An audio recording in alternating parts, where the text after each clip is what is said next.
refocused. Thank you. Yeah, so you can just get focused.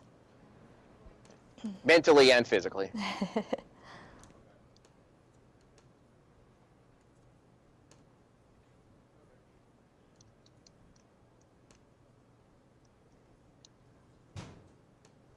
Thank you. Yeah, so you can just get focused. Oh, there's me. Mentally and physically. I don't know.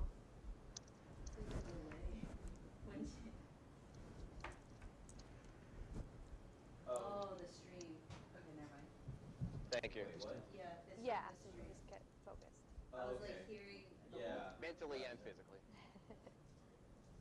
Okay. I don't know. I'm going to mic unmute, or I'm going to mute them. Yeah.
Hi, I'm EmmaKate Austin, and you are watching Ask Ira Live. Ira is with us live from Cleveland, from the Quicken Loans Arena today, ahead of the big game tonight against the Heat and the Cavs. A lot of big news out of Cleveland as Kevin Love broke his hand in a game against the Pistons last night. He is expected to be out 6 to 8 weeks, so that's definitely big news. But probably even bigger for Heat fans is that with a win tonight, the Heat will take third spot in the East ahead of the Cavs. So, Ira, what's the big news going on in Cleveland right now?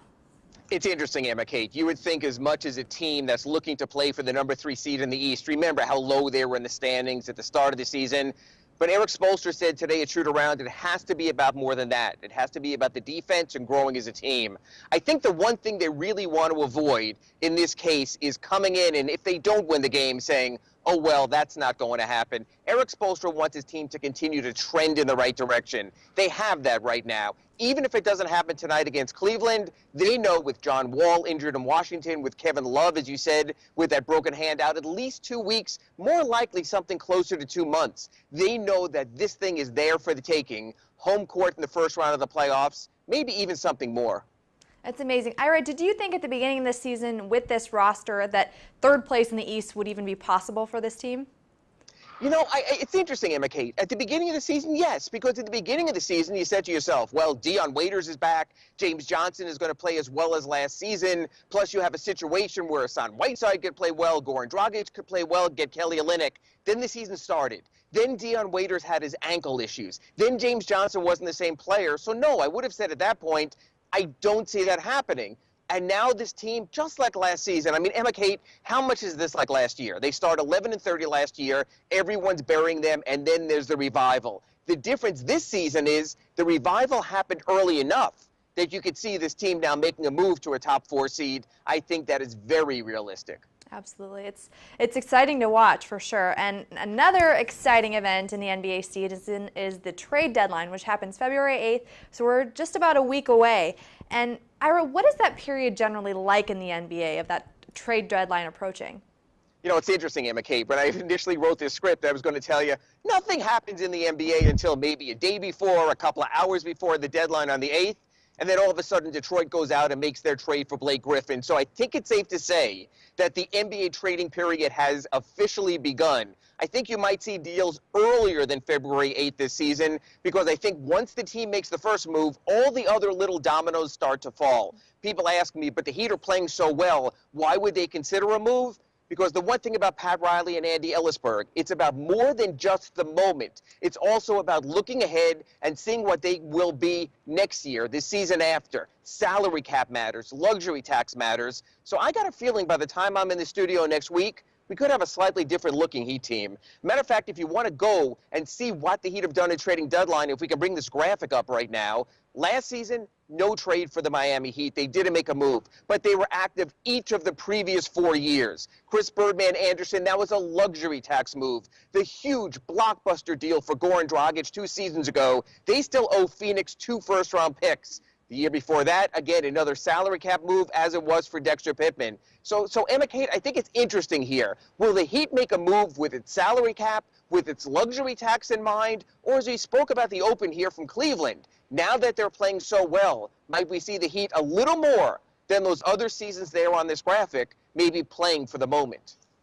Do you think any particular Heat player is in play when it comes to a trade?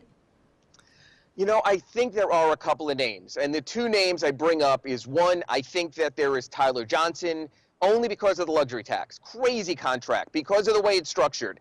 $5.9 million this year, $19 million plus each of the next 2 years. Again, the thing I mentioned, luxury tax, salary cap, you have to worry about that. But more than that, and I hope everyone read it already, my Sunday column in the Sun Sentinel at sunsentinel.com, I talked about Hassan Whiteside. And I've spoken to Hassan about this personally also.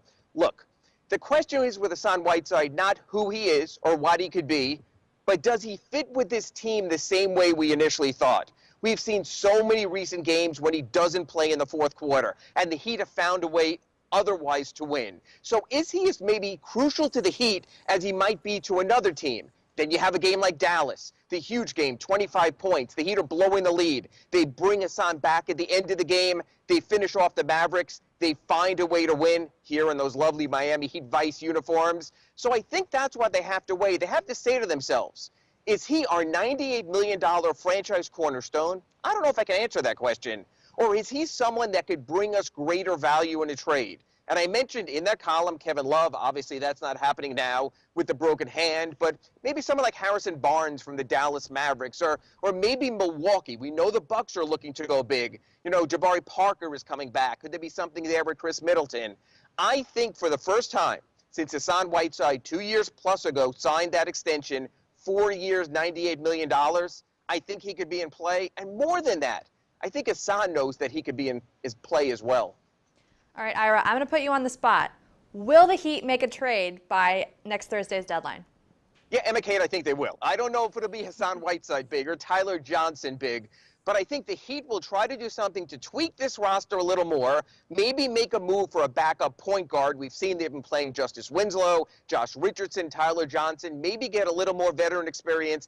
And if not then, we'll get to this later, then maybe by the March 1st buyout deadline. But you know what? The way they're playing, the fact that I'm in here in Cleveland talking about the Heat possibly playing for third place, I think they're playing for keeps this season.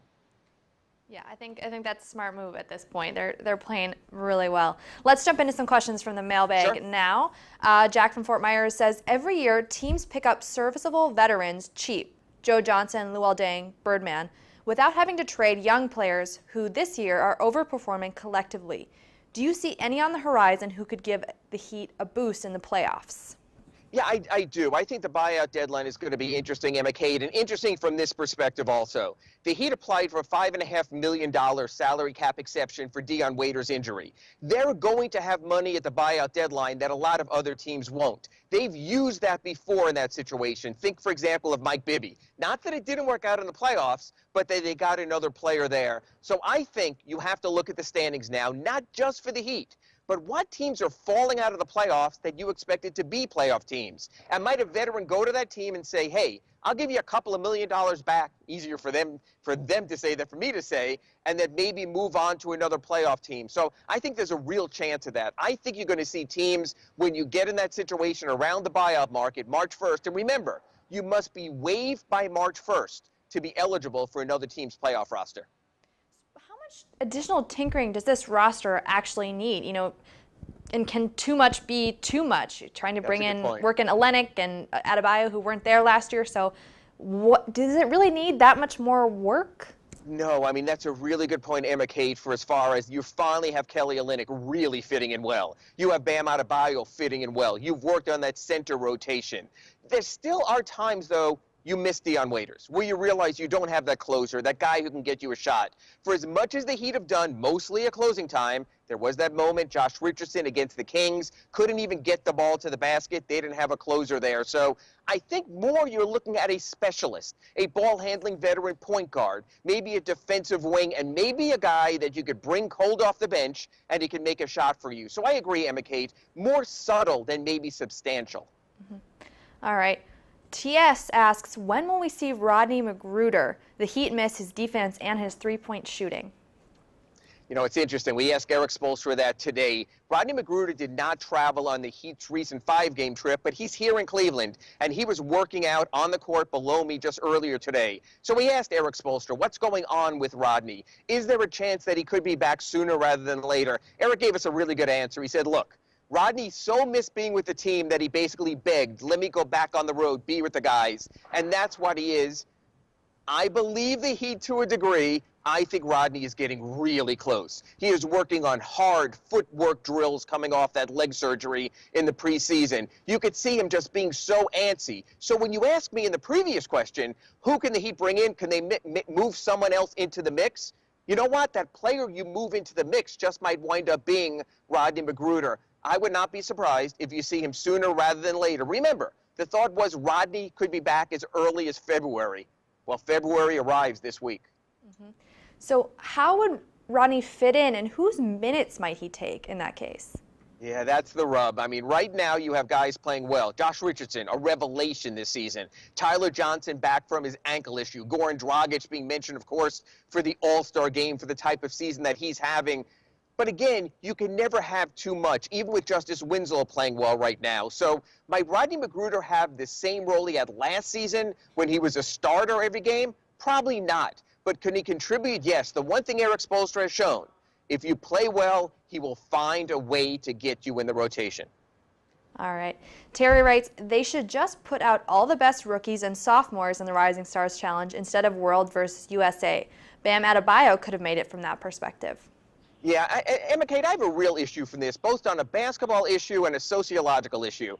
I don't like this us against them, U.S. against international player approach. I think at a time everywhere in society we should be unifying to say, okay, these guys are different. They're foreigners. We're going to play against them. USA and all that. That's not what an NBA Rookie Challenge All-Star game is for. I think Bam Adebayo has played well enough for a winning team that he should have gotten more consideration than he apparently did for the Rookie Challenge. Instead, when they're basically saying, if you weren't born in the U.S., you have a better chance than if you're an American collegiate player, I think that's something that needs review. Now, there's still chance for injury replacements. We've seen that already in the NBA All-Star game. And again, Bam, like the Heat, started playing his best ball later during the season, so he wasn't noticed as much. But yeah, I think they need to change that format. I'm not a fan in any of these All-Star games of us against them, U.S. against internationals. I think it should be more coalescing and bringing people together than citing the differences of others. And Bam Adebayo, I think, would have been a better position if that was the case. I agree with you 100%. It just seems odd at this point to have that us against them. I think I could definitely use a change. And it looks like Wayne Ellington will be participating in the three-point contest. So we'll have at least one Heat player participating in All-Star Weekend Maybe one more. We'll see. That's yet to be determined. All right, so we'll answer some more questions at the end of the show, so continue to submit them online on Twitter, and we will get back to more of those again at the end of the show.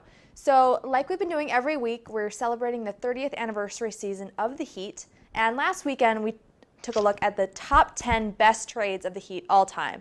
And this week, Ira's taking us through the worst trades of all time. You know, in the sort of equal opportunity, I figured it's only fair to go both ways, especially with that February 8th NBA trading deadline coming, to see as good as it can be sometimes making a trade, there were other times not so good. So we'll do like we've broken them down all these other weeks. We'll go three at a time until the great unveil at the end, which I'm really curious if we even have a picture for, but that's another story. So let's put up numbers 10, 9, and 8 right here on my worst Heat trades. A.J. Hammons, no fault of his own. The Heat looked to get rid of Josh McRoberts' contract. It was a huge cost. It let them have the salary cap money so that they could bring in a player like Wayne Ellington, bring him back on his contract. Number 9, Shawn Marion. You say to me, whoa, this is an all-star player, a leading man, yes. But this also was a trade the Heat made under duress when they traded Shaquille O'Neal to the Phoenix Suns for Shawn Marion. And to me, the fact that Shaq forced their hand and they had to make a deal tells me that's not how you should do business. I wish the Shaq era could have continued. Number 8, another one of those sell-offs. Ike Austin, people remember, came to the Heat reclamation project, most improved player candidate, Sixth Man of the Year candidate, played so well, Heat realized they couldn't re-sign him. Instead, they bring in Brent Barry, who was barely here and never really fit in. So among those group right now, I would say when you look at these three, not major losses in deals, but just the little subtle things you would have liked to have seen better on the trade market. And with that A.J. Hammons trade, is this kind of continuing as the curse of Josh McRoberts? Yeah, and it's funny, EmmaKate, because we go to Dallas, and who doesn't play? Josh McRoberts doesn't play. Look, A.J. Hammons was just a pawn in this process. They had to take on his 2 years at the minimum in order to get Josh McRoberts' money off the books. A.J. Hammons has been in the Heat's developmental league affiliate all season. I believe come the trading deadline, they will waive him to open a roster spot, maybe for Derrick Jones Jr. Again, this is what the NBA does. Sometimes guys are pawns in trades. This was more about getting rid of Josh McRoberts, and when you look back, when LeBron James left and they tried to appease him before his leaving by signing Danny Granger and Josh McRoberts continues to be the gift that doesn't continue to keep on giving. So that was sort of an ugly one there. If we go down our list further now to number 7, 6, and 5 in our big reveal, look, Beno Udrih came on, had a nice season for the Heat, got injured, gave the Heat money back. Again, it's who he was traded for. Mario Chalmers to the Grizzlies in a salary sell-off because the Heat were worried more about luxury tax at the moment. Sean Livingston, what a fascinating case. You talk about a guy who just got away. He's now revived his career with the Golden State Warriors, a key component. The Heat had him briefly, again, had to make a roster choice at midseason, sold off his salary. It's funny. People pass through. You don't know what you have until they're gone. And then people... LeBron James, a bad trade? Let me explain. This wasn't just a matter of LeBron James coming here and the sign and trade deal. It was a matter of the Heat having to give multiple first-round picks back to Cleveland. Why? Because LeBron James wanted an extra season on his contract, wanted a little bit higher in raises. And the only way you can do that effectively is to re-sign your own free agent and then trade him to another team. The Heat went out of their way for LeBron. They wound up in a situation where they made that trade and they gave up those extra first-round picks to Cleveland. And EmmaKate, the real irony, LeBron was gone before he used that extra year that he had on his Heat contract. LeBron was gone before the Cavaliers even used that pick that the Heat sent for LeBron. So basically, LeBron went back to Cleveland and went back with the pick that the Heat sent to the Cavs. To me, that's a trade that really stings. Yeah, you wouldn't think you'd see LeBron on the list of a Heat all-time worst anything, but here we are, and that definitely makes sense. So do you think the Heat, kind of lost a poker game with the Cavs in that sense? I do. Yeah, I do. It's a case of, and again, it's the timing. If you remember the whole smoke show at American Airlines Arena, we're going to bring in Chris Bosh and Dwayne Wade and LeBron James. I think if they would have waited, maybe a day, maybe a week, they could have negotiated a better deal. But you know what? I don't blame them. I know what the euphoria was like in South Florida in that 2010 offseason. And when you get LeBron James, I think true today as it was then, you probably wind up paying any price. And the Heat did wind up paying quite the price in that deal. So we finish off our list here before the big reveal. We go to numbers 4, 3, and 2. Number 4, I have Daquan Cook. And again, a case of just how much you have to give up in a trade to wind up with salary cap space. They had to make that move to wind up in a better position in those 2010 deals. I understand that. John Sally at number 3. Sort of an interesting trade here because you wind up giving up a future first-round pick to the Pistons. That pick winds up being Lindsey Hunter, who would go on to a 15-year-plus NBA career. And as we've mentioned in some of our Heat busts and other lists, John Sally just never really panned out for the Heat. And at number 2, before our number 1 player, Kevin Willis, to me, this was the part, almost like now we're talking about the Whiteside deals, where a coach just seemingly butts heads with a player. Kevin Lockery was so sure he couldn't work with Ronnie Cycli that he traded Ronnie Cycli out. That he'd made another deal with Atlanta, brought in Kevin Willis. Again, sometimes bad trades are not the players you get, but the players that you wind up having to give up in those deals. So I don't blame anyone really in the list I just showed. It's just that you wonder if they wouldn't have made the deals. Again, sometimes the best deals are the deals you don't make. Can you go back and talk a little bit more about the parallels between that Cycli situation and the current Hassan Whiteside situation? Yeah, again, it's a matter of a coach has a talent who apparently is producing well, but for his style, but for his vision, it doesn't work out. That's what Ronnie Cycli was with Kevin Lockery. They butted heads. And that's what makes me wonder right now about Hassan Whiteside and Eric Spoelstra, only playing in the fourth quarter half the time. Yes, Eric Spoelstra is a Hall of Fame level coach. I'm not doubting any of that. But you just wonder, is the chemistry between the two of them going to impact the career arc of both Hassan Whiteside and the Miami Heat? So I'm curious how that plays out, but it reminds me a lot of Kevin Lockery v. Ronnie Cycli and that ugly divorce case. Yeah, we hope it doesn't get that ugly with Hassan Whiteside. That's yet to be seen, I guess. All right, number 1, who do we got? Okay, and this is a name that unless you follow the Heat, you have no idea who I'm talking about, even though he's one of the greatest Estonian players ever, and that's Martin Mursep. The Heat made, wow, you got a picture. Found one. Great job, guys. The Heat made a deal in a trade with the Utah Jazz to get the draft rights on June 26, 1996 for Martin Mursep. The thought was he was going to be Dirk Nowitzki before Dirk. He was going to be Kristaps Porzingis before Kristaps Porzingis. And here's the thing. The Heat had such limited video on him that they basically had this 18-second loop they showed us of him when they drafted him saying, look at what this kid can do. Yes, for 18 seconds, he looked terrific. The draft choice they traded to the Jazz, DeShawn Stevenson. And I guarantee that anyone out there has heard of DeShawn Stevenson more than they've heard right now of Martin Mursep. Again, the pick that they gave up in that deal. Not a trading deadline deal, a deal at the draft. That was a time when everyone in the NBA was saying, let's get the next great foreign talent. Let's develop someone. Let's wind up with R. Nowitzki. And sometimes, again, it's the things you trade away. DeShawn Stevenson became a nemesis to the Heat in the playoffs, had all that going on. You wind up in a situation right there where sometimes it's what you wind up giving up that hurts you in the long run. So a fascinating deal, and the fact that I can spell Martin Mursep and that the folks back in the studio can come up with a picture of him, hey, EmmaKate, win-win. Yeah, we're doing pretty well. So many say this was a move that soured Pat Riley on foreign players. Is that the case? Yeah, I think it is, because the Heat have not moved for foreign players since. You know, everyone thought they'd have someone. Pat Riley had Sasha Danilovic when he first came in, a good but not great player. Look, I think Pat Riley would go for foreign players. As a matter of fact, they were looking strongly at Clint Capella before they went for Shabazz Napier to sort of appease LeBron James. So I'm not saying the Heat won't go foreign. What I'm saying is this. That Mursep pick stung. And here's the kicker. The Heat didn't even realize, or apparently didn't realize, Mursep was still under contract to his Israeli league team. So not only did they give up DeShawn Stevenson, they had to go all the way to Tel Aviv to play an exhibition game, sort of as payment for that, because of his rights still being held. So we could see here, look, it was a heartwarming trip for the Heat. It's the kind of trip that Pat Riley likes anyway, but this was not scheduled. It was not a planned deal that, hey, we're going to go to the Wailing Wall, we're going to wind up going to Israel. They had to do it because of the fact that they had rights to Martin Mursep, but so does the Israeli league team. So again, a trade on so many levels that worked out from a tourism standpoint, but not necessarily from a trade standpoint. Yeah.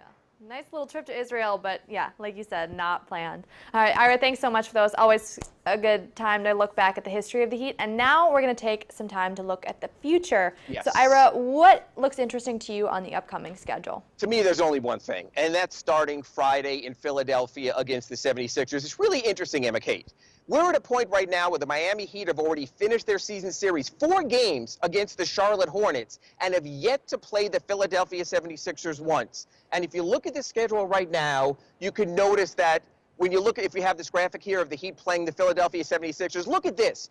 4 games so tightly compacted, starting Friday in Philadelphia. I go back there, wife's not too happy on Valentine's Day, February 14th, then 2 games at American Airlines Arena. These teams are very close in the standings anyway. When you look at the Sixers, Joel Embiid, when you look at them, Ben Simmons and J.J. Redick coming back from his injury, this could determine the Heat's placement in the Eastern Conference. This could determine where they stand. And then you have someone like Joel Embiid. In the preseason, he went against Hassan Whiteside, back and forth in social media. Let's going to see who's going to be at the All-Star game.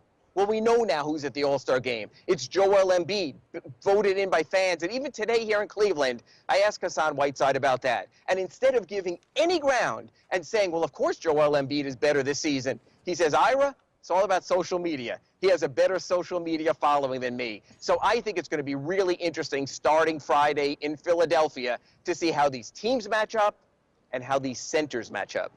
Yeah, and it's funny, for so long, Philadelphia fans were told to trust the process, and it finally seems like it's starting to work out a little bit. They finally have their all-star in Embiid, who missed so much time with that foot injury. So for them, I bet it's fun to see that the process seems to be working, but for the Heat, it's definitely going to be a challenge. And you know what? And here's the interesting part, because I talked to Hassan Whiteside about this. Of course, Embiid's an all-star. People are saying Hassan couldn't be an all-star. He's missed 18 games. As only Hassan can tell me, he goes, Joel Embiid has played 5 more games than me all season. So don't talk about my injuries and not notice the time that he's missed as well. So it's personal there. I think it's going to be really interesting. Starting Friday, one of the few national televised games for the Heat. That game will be on ESPN as well as in South Florida on Fox Sports Sun. All right. Any other thoughts on the Sixers that you've got in I mean, intel? just the Ben Simmons thing to me is fascinating, EmmaKate, that you have a player here who cannot hit an outside shot. The Heat are familiar with that because they have the Justice Winslow situation they're trying to work through. There was a point this season, I think through 20 games, when he hit like 3 outside shots. But you know what? When you're a near or 7-foot point guard, you find a way. It's really interesting. Even when the NBA were looking for all-star replacements, when you had the first set of injuries and then the Kevin Love injury, people mentioned Ben Simmons. He's been that fascinating this season. Again, no jump shot yet, but such a complete game, such a triple-double threat. I think it's going to be really fun. This is one of those I'm going to sit back and I'm going to take it in. And you know what? The process looks like it yet could be the future of the Eastern Conference. Very exciting to see. All right, let's move into a few more of your questions. And we'll start with Ken, who says, with major injuries to several teams in the East, aren't the Heat looking like a favorite to win the conference? Bold statement, I think. Yeah, exactly. I mean, look, fans, obviously they know going into tonight's game against the Cavaliers, Heat only a half a game out of number 3. But to me, EmmaKate, there's 2 different things when you say winning the conference. There have been some non-title contending teams that have won the East recently. I guess the Atlanta Hawks a couple of years back when they had that Horford core still there. The regular season playoffs, 2 completely different animals. So, yes, I think the Heat will be very competitive the balance of the regular season, but I'm still not so sure that I can look at a playoff series. Kevin Love will be back by then against the Cavaliers, against the Raptors, with Toronto having home court, or against Boston and say the Heat's the favorite. I would tell Heat fans, enjoy the first 82, the regular season game. Playoffs a completely different animal. Absolutely. All right, Carl in Hawaii says, Ira, what's the problem with Briante Weber? He's been bounced around the league, Miami, Memphis, Golden State, Charlotte, and Houston, but he never gets a long contract. Is he just not that good? I see he's back with the Skyforce. Yeah, Briante, the Heat brought back. Again, he's under no NBA contract. He can be signed with any team, EmmaKate.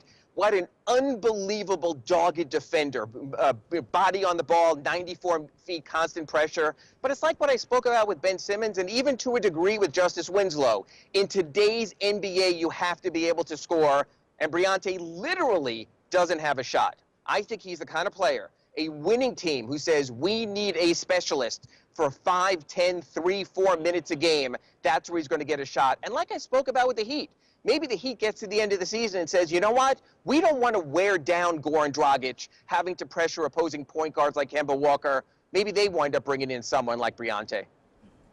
Very true. All right, Alan says, Ira, do you think Pat Riley will really call teams and seek a trade to make this team better, or will he wait until somebody calls him? I think it depends on the last few games before the deadline, but still hope he does something for a star player.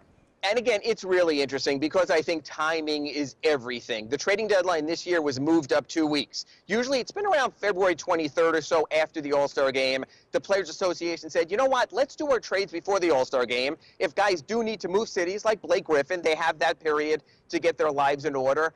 I do agree it's how you're playing at the break. The Pistons were playing awful. They traded for Blake Griffin. The Heat are playing well now at the moment. But you know what? Let's see what happens against Cleveland, against Philadelphia, against Detroit. They can regroup over the weekend. I think those games could very well impact how many phone calls Pat Riley has outgoing and how many calls he takes ingoing. All right. Steven says, we don't need a point guard. We need a wing player. You know, it's interesting. I always mention point guard because I still believe, even the end of the Dallas game, they didn't have Goran Dragic on the floor. They went instead with other players, wings handling the ball. I understand what you're saying there. The Heat could use a dynamic wing scorer. Well, you can't have it all. So if you're going to have Goran Dragic and you're going to have Hassan Whiteside, you're probably not going to have a dynamic wing unless the Heat decide they want to move for a wing, which is why I mentioned Whiteside, maybe for a player like Harrison Barnes, do a deal like that, maybe to Portland. I don't think for Damian Lillard, maybe for C.J. McCollum. I think, and I can understand people saying they need that one more dynamic scorer because this Heat team still is bottom 5, bottom 7 in offense. I think, though, a point guard settles you in the playoffs. That's the direction I would look at. All right. Danny in Fort Lauderdale says, Ira, with all due respect to James Johnson, this team seemed to have been doing better when Kelly Olynyk was starting. And you know what, EmmaKate, I'm not sure I could stand here and really disagree, but I think this is part of what Erik Spoelstra is also. He wants to search at all the possibilities. He wants to see, hey, we've tried that lineup with Kelly. It got us to this point. Let me try this lineup with James Johnson, see if we can get to another level. This is experimentation time. I think come March and, of course, April, when you see a Heat starting lineup, that will be your starting lineup. So if you're asking me right now, as January turns to February, do the Heat have their playoff lineup? I'd almost say there's no way you could know. It's still too early for that. All right. And that's all the time we have for questions. Ira, any more parting thoughts? What should we be looking forward to in the game tonight? Well, I just think tonight it'll be really curious. There's no Kevin Love here. Cleveland, though, is desperate. I think this will be one of those nights the Heat saw plenty of from a 4-year period where LeBron James tries to will his team to victory. If the Heat just play competitively, if they just play close, I think that plants a seed of doubt for later down the road. Last time they were in here, they got down by almost 40 points. This very well could be a potential second-round playoff series. A statement, the ultimate statement, would be a victory. Hanging close in Cleveland would be a good starting point as well. Absolutely. And it's a second of a back-to-back for them, so I don't know. Maybe that gives a little bit of an edge. Cavs a little bit tired, had to play a grueling game last night, so there's something to that. Unexpected loss to Detroit. I think LeBron's the kind of guy, though, instead of letting fatigue win out, I think his anger fuels him a little bit more. So I think that'll be interesting. Remember, the next two for the Heat are on a back-to-back. Friday in Philadelphia, Saturday against Detroit. They can come out of this trip 2-2. They'll be fine. They got the first step they needed in Dallas on Monday. Absolutely, yeah. I wouldn't want to play against angry LeBron at all, so good luck to the Heat tonight. Angry LeBron, whatever you want to call it. When he's angry, I ain't getting in the way of him when he's coming down the lane. I agree. Exactly. Ira, thank you so much for taking the time to join us. I know it's super busy there, a lot going on, especially in Cleveland. And we thank you for joining us. It's always fun to take your questions and talk the Heat. We'll be back again next week, and stay tuned to SunSentinel.com for more of Ira's coverage.